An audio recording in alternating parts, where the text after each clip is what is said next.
Okay, so we have here the streptococci. So we have here the general characteristics of your strep. So basically, strep is still your gram-positive cocci. So it's still spherical, it's still round. Only that it would have here different arrangement as with the staphylococcus. So for the strep, it would have here in pairs or in chain. So most likely that one is in chain, streptococci. So just like also your staphylococci, this one would have your aero-tolerant anaerobe. So pag sinabing aero-tolerant anaerobe, because that one can survive even in the presence or even the absence of our oxygen. It's also catalase, so it's catalase negative. Again, that would differentiate this one from our micrococcus and your staphylococcus. And some are capnophile, so capnophilic, like in the case of your strep pneumoniae. So pag capnophilic, it requires additional na 5 to 10% na carbon dioxide. It's also non-motile, just like our staphylococcus. So we have here the classification of your strep. So classification here according to the presence or classification of their C polysaccharide or C carbohydrate, or you call it your C polysaccharide substance. Okay, classification of that is based on the Lancefield grouping. I mean to say the Lancefield grouping here is based on the P and the C polysaccharide substance content of your strep. And that could be identified basically by your serological typing with the use of your corresponding anti-sera. So for that, we have here your different species for strep. So your strep pyogenes, okay, this would have your Lancefield grouping of A. So that's your group A na strep. Your group B na strep is your strep agalactiae. Your group C na strep here includes your this agalactiae, and also this, we have also here the Eckie. And we have also here your Streptococcus bovis. This is your group D, which is non-enterococcus. Your strep fecalis and strep fecalis and your strep facium, they belong to your group D, but they are considered to be your enterococcus. Again, your bovis is your group D non-enterococcus, and your fecalis and facium is group D enterococcus. Another here we have your strep pneumoniae. The strep pneumoniae do not have here a Lancefield grouping. And we have also your strep viridans, includes your anginosus, your metas and mutans. So they have here the Lancefield grouping of A, C, F, G, and group. We have also here the N classification. So again, each of the group here, they're identified by the serological typing with the use of your corresponding na anti-sera. So for identification of your group A na, okay, na C polysaccharide, so gagamit tayo ng anti-A. C polysaccharide anti-A. If you are detecting here for the group B, then they will react with your C polysaccharide anti-B, anti-sera, or so on.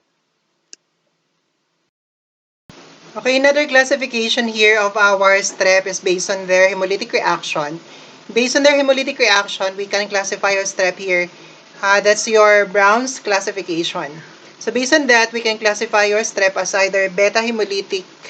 Beta hemolytic here are those which are capable of complete zone of hemolysis, and that characterized here by clear zone of your hemolytic reactions surrounding the colony, and that's your complete hemolysis for the beta hemolytic.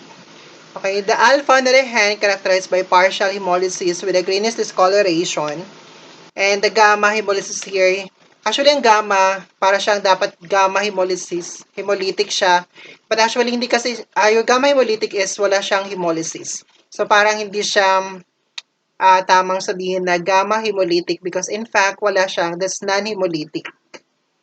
On the other hand, you could also have here your alpha prime hemolytic here, or Y zone hemolysis. So this one is manifested here by your zone of, so surrounding your colony of your bacteria, wala siyang hemolytic reaction, but after that one, may another space would have here a wider zone of beta hemolysis.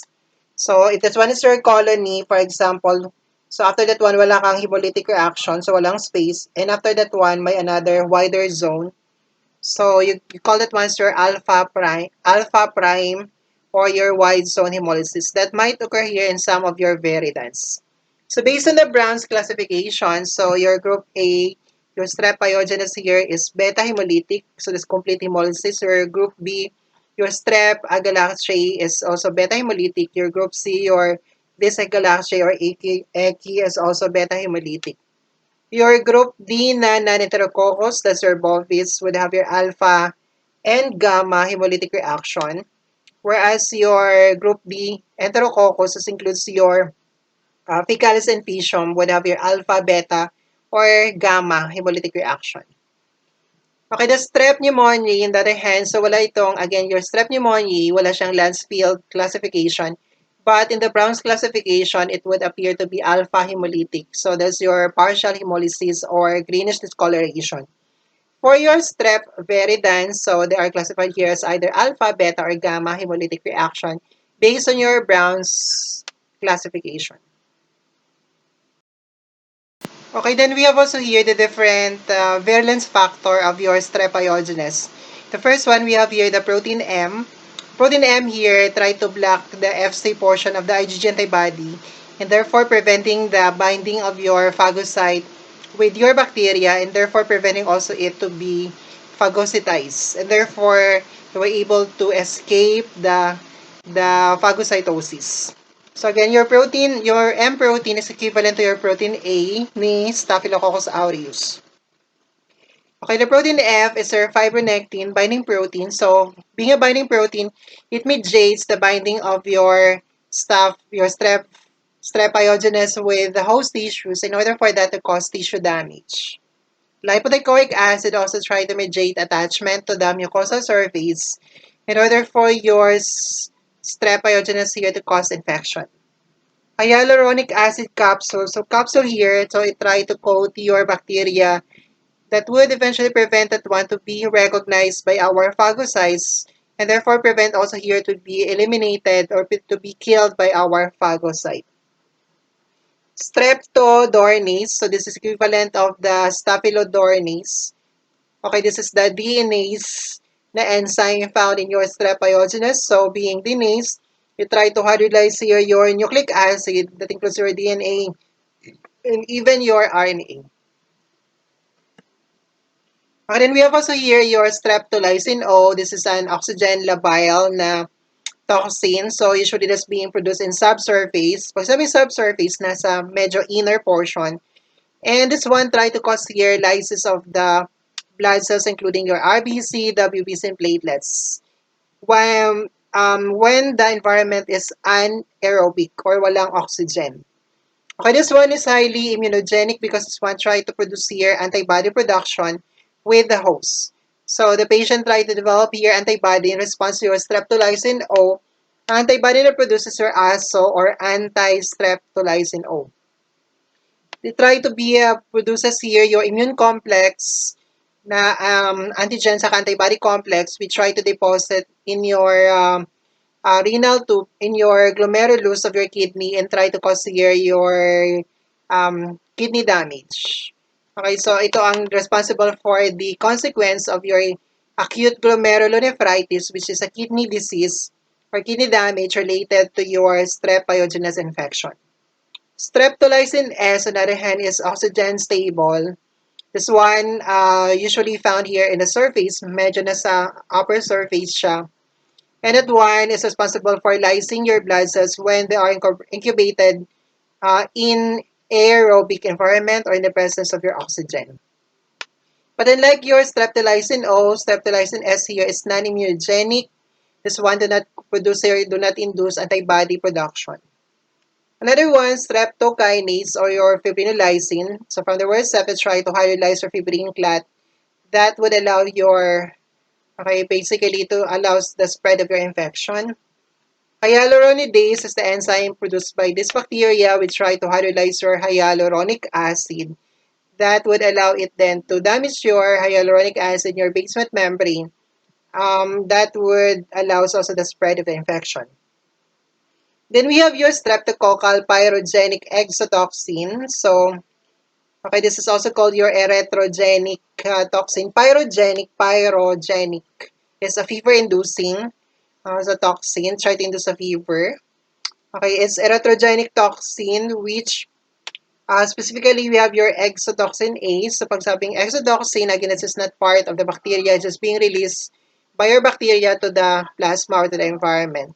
Exotoxin A try to cause here scarlet fever, also associated here with streptococcal na toxic shock syndrome variant ng ating strep. Para sa toxic shock syndrome din ni staff natin. Again, it's being caused here by the exotoxin A. Okay, now we go to the different infections caused here by your strep pyogenes. The first one, we have your pharyngitis and tonsillitis, or simply that's refer to your strep throat or your sore throat. So that is characterized here by red and inflamed na tonsils with swollen cervical lymph nodes. Since dito, ang damage. So mag-swollen cervical natin, cervical lymph nodes. Because of there's an infection in this throat area. Then we have also here your pyogenic infection. So pyogenic infection is basically try to produce here skin infection which are pus producing or mainana. The first one, we have your impetigo. Impetigo here is a localized skin lesion started a small vesicle which eventually try to progress to become a weeping lesion.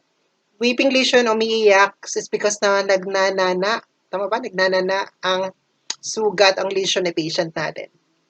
Another one, erysipelas is very common among adult patients. This is characterized here as an acute spreading lesion with intensely erythematous, mean to say red, and that one would have here plainly demarcated with a regular edge. Another one, cellulitis, is just a tissue lesion here. It's a lesion which involves a deeper tissue invasion. So like cellulitis, like if the patient would have here the previous or having already an infection or disorder like peripheral vasculitis, or even in diabetic patient, this cellulitis, sugat siya, and eventually magiging gangrene, mabubulok ang part ng katawan ni patient. Scarlet fever is just caused primarily by our exotoxin A, your erythrogenic streptococcal pyrogenic exotoxin, which is your exotoxin A. Scarlet fever here is characterized by a fever, so it would have a diffuse na rash found here at the chest area, nagsispread to your trunk and extremities, pababa, dito sa trunks natin. And after 5 to 7 days, nawawala naman ang rashes and followed here by desquamation process. Kasi namin desquamation, so nagpipeel off ang skin ng patient. Another one, we have your necrotizing fasciitis. It's just your suppurative fasciitis or hospital gangrene. So this is invasive infection with tissue necrosis. We try to damage basically your subcutaneous fats or tissues. Again, this one is nabubulok din siya. So that would be para siyang flesh-eating na bacteria. So kinakain niya until na maging gangrenous, mabubulok ang part ng patient natin. Another one, we have your streptococcal toxic shock syndrome. So this one, so toxic shock would have your multi-organ failure and eventually could lead to death of the patient. So enterotoxin A din ito, your streptococcal natin na pyrogenic exotoxin ang cause nito. Okay, then we have also here the complications of the strep pyogenes infection. So one of that, we have here your rheumatic heart fever. So rheumatic heart fever, because of the cross-reaction of the antibody against the antigen of your strep pyogenes in the heart, and therefore try to cause your damage on your heart, and therefore nagkakaroon ka ng rheumatic heart disease.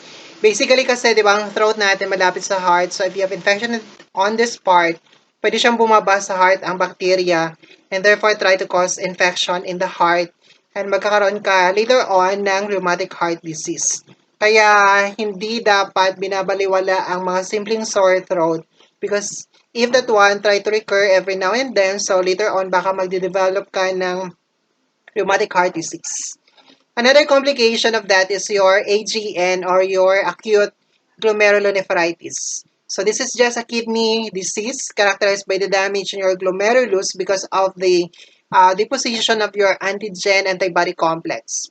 Antigen form here is your streptolysin O, which is the toxin produced by your strep pyogenes, and then your body produces antibody in the form of the ASO anti-streptolysin O that become your antigen antibody complex. And this antigen antibody complex magdideposit doon sa ating glomerulus. And once your antigen antibody complex here is being removed by your complement, because normally dapat wala tayong antigen antibody complex na nakadeposit sa ating glomerulus. As your complement tend to remove that one because it is not normal to have that. Kung saan kasi ang complement natin, kung saan ang mga antigen antibody complex, hindi lang yun ang nire-remove ng ating complement. Kung at the same time, sinisira niya din kung saan ang tissue na nakadeposit ang ating antigen antibody complex. And as your complement, try to remove here your antigen antibody complex since nakadeposit siya sa glomerulus, sinisira din ang complement ng ating glomerulus. And therefore, it would affect your kidney function, and later on, you will develop here your acute glomerulonephritis, which is damage to your glomerulus. Okay, another species of your strep, we have your strep agalactiae. So its main virulence factor, we have here your capsule. So always a capsule is anti-phagocytic property that would not able your phagocyte to recognize the microorganism. And therefore, they will not be removed. Your strep agalactiae try to cause your infection. So this is transmitted or could be passed from the mother to the baby during the delivery. That's your vertical transmission. And therefore, since may bacterial infection ng mother, so mapapasok sa baby, then the baby would develop here neonatal sepsis. Pag sepsis is just, sepsis is just the infection in your blood. And basically because of your bacteria, which has been transmitted from the mother to the baby during the delivery, and that's your strep agalactiae. Another one in the adult patient could cause her endometritis, and we have also here wound infection. Endometritis is endometrium, so sexually genital organ ang kanyang damage with inflammation of that. Or even wound infection, it also try to cause here by your strep agalactiae. Okay, another one, we have your group C. Your group C is your strep, this agalactiae, your strep equi or equisi milis. Okay, so this one resembles here the same colony characteristics with your strep pyogenes, only that it appears as one to be much larger colony compared with your strep pyogenes.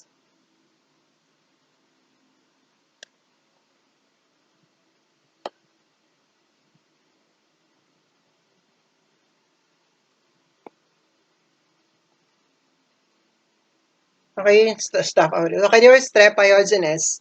And infection, it also try to cause here same pyogenic infection like your strep pyogenes. So, pyogenic infection, ito yung mga skin infection ni strep pyogenes kanina, mga vasculitis, cellulitis impetigo, mga ganun.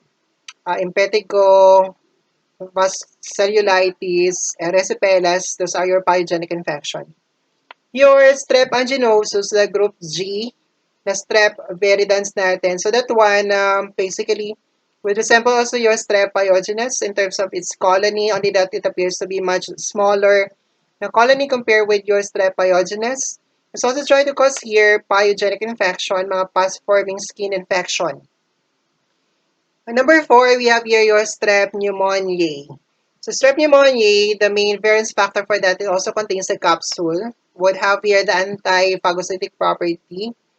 Okay, try to cause here pneumonia.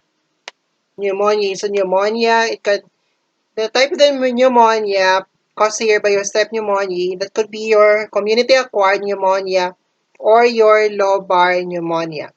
Aside from that, your strep pneumoniae also try to cause here bacteremia, sinusitis, otitis media. Otitis media is nasa ears natin. So parang may sugat sa ears mo. And we have also here your meningitis. Meningitis damage to your meninges. So medyo delikado ito because may neurological manifestation or damage. Okay, then we have here the morphology of your strep pneumoniae.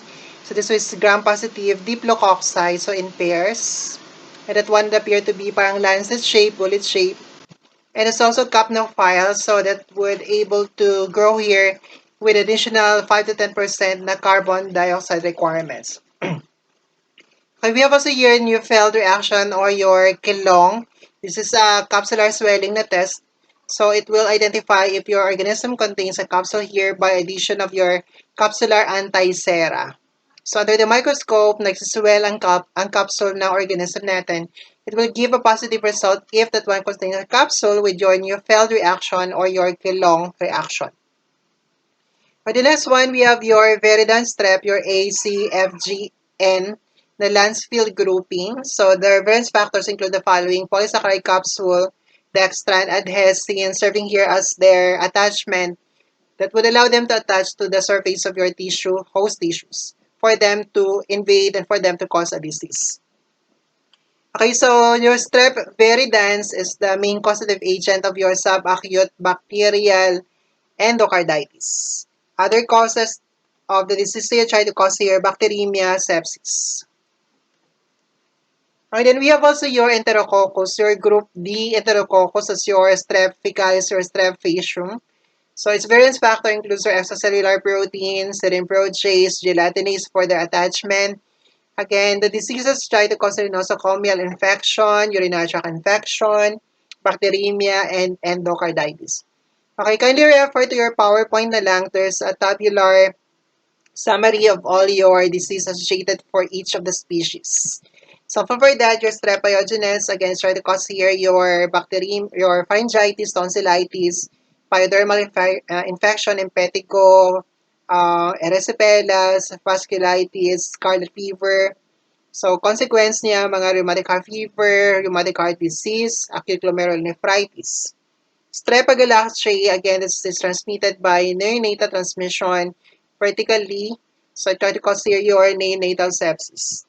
Okay, and then again, so kindly refer na sa table kasi sobrang dami nila. Okay, thank you.